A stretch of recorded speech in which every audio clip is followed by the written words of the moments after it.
Halo guys, masih soal demo beberapa hari ini. Kita tahu masalah ini atau demo ini terjadi tidak serta-merta gitu. Ini adalah wujud eskalasi akumulasi emosi publik terhadap kondisi saat ini.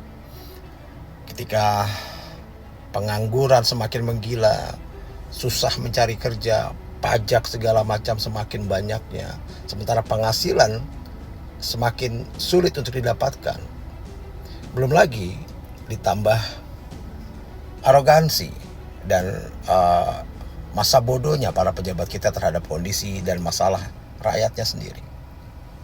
Ketika DPR begitu sombong berjoget-joget, ketika DPR bilang bahwa masyarakat yang protes, yang bilang bubarkan DPR adalah orang paling tolol sedunia, lalu yang demo harus ditangkap karena mereka adalah orang-orang brengsek. Bahkan Bahlil bilang dia nggak tahu tanggal 25 ada demo apa karena sibuk rapat katanya. Seignoran itu pejabat kita. Nah, akhirnya timbul korban jiwa. Ya, dan kita sudah bisa menduga apa yang dilakukan oleh presiden kita, yang meminta maaf, mengecam Polri, dan akan memberikan hukuman sekeras-kerasnya. Meski sangat mencurigakan apakah benar yang ditangkap ini memang orang yang melakukan pelindasan itu. Karena kok sepertinya aneh ya. Cara mereka diperiksa aja sudah aneh, seperti ngobrol di warung kopi gitu, tidak seperti memeriksa terdakwa. Belum lagi tampilan mereka, bahkan banyak yang komen berseliweran lah bahwa itu sebenarnya narapidana yang dijadikan kambing hitam, boneka dan sebagainya. Nah, harusnya Polri memperjelas ini.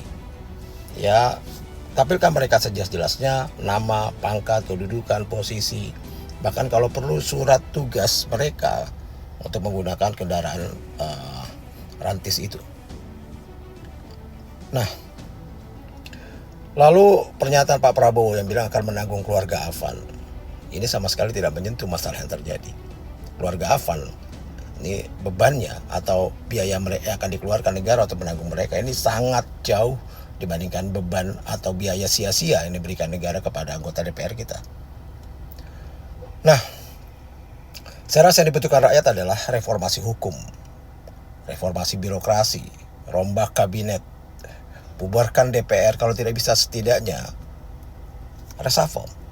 Cari anggota DPR yang memang benar-benar qualified, tidak asal ngomong, punya kepedulian terhadap rakyat. Ya, meskipun disesalkan bahwa terjadi pembakaran fasilitas umum, terjadi kerusuhan, ya, bahkan penjarahan, dan juga isu SARA.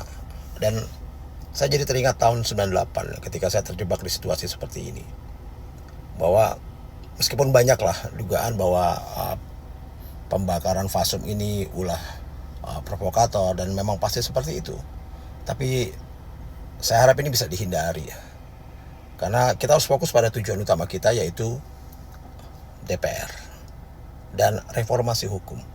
Jangan sampai sudahlah kita dibenturkan dengan polisi, lalu kita dibenturkan dengan sesama masyarakat, dengan etnis tertentu, dengan agama tertentu, dengan suku minoritas dan sebagainya.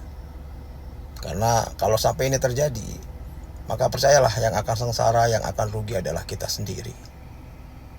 Tetap berjuang, tetap semangat, jaga konsentrasi, jaga fokus tujuan kita, dan saling jaga sesama. Salam.